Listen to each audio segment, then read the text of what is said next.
আসসালামু আলাইকুম বন্ধুরা, কেমন আছেন আপনারা? আমি, আমার স্বামী এবং আমার সন্তান আমরা কোথাও একটা বেড়াতে গিয়েছিলাম। আমরা এসেছি আয়নের বাবার বড় চাচুর বাসায়। তো ওনাদের বাসা হচ্ছে টাউন এলাকায়। তো আমরা ওই টাউনে এখানে এসেছি বেড়ানোর জন্য। আমরা এসেছি দুপুর টাইমে। তো আমরা খাওয়া দাওয়া করে একটু রেস্ট নিলাম এবং রেস্ট নিয়ে আবার বের হয়ে গেলাম একটু ঘোরাঘুরি করার জন্য। আমরা যে এসেছি এই পার্কটা মূলত ওদের বাসার একটু কাছে, হেঁটে আসা যায়। তো আমরা হেঁটে হেঁটে চলে আসলাম এই পার্কে ঘোরার জন্য।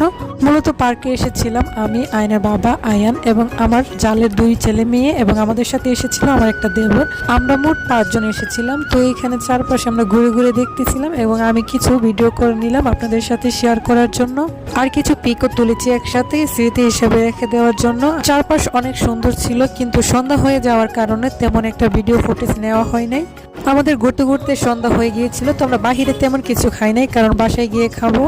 বাসায় আসতে না আসতে আয়ন পানি খেতে চেয়েছে, কারণ আয়নের অনেক পানি তৃষ্ণা পেয়েছে। আয়নকে পানি খাওয়িয়ে চলে গেলাম ফ্রেশ হওয়ার জন্য। পেটে অনেক খিদা ছিল, যার কারণে ফ্রেশ হয়ে সাথে সাথে বসে পড়লাম চটপটি এবং ফুচকা বানানোর জন্য। কারণ আমরা সবাই চটপটি এবং ফুচকা খাবো। আপনারা ভালো থাকবেন, সুস্থ থাকবেন।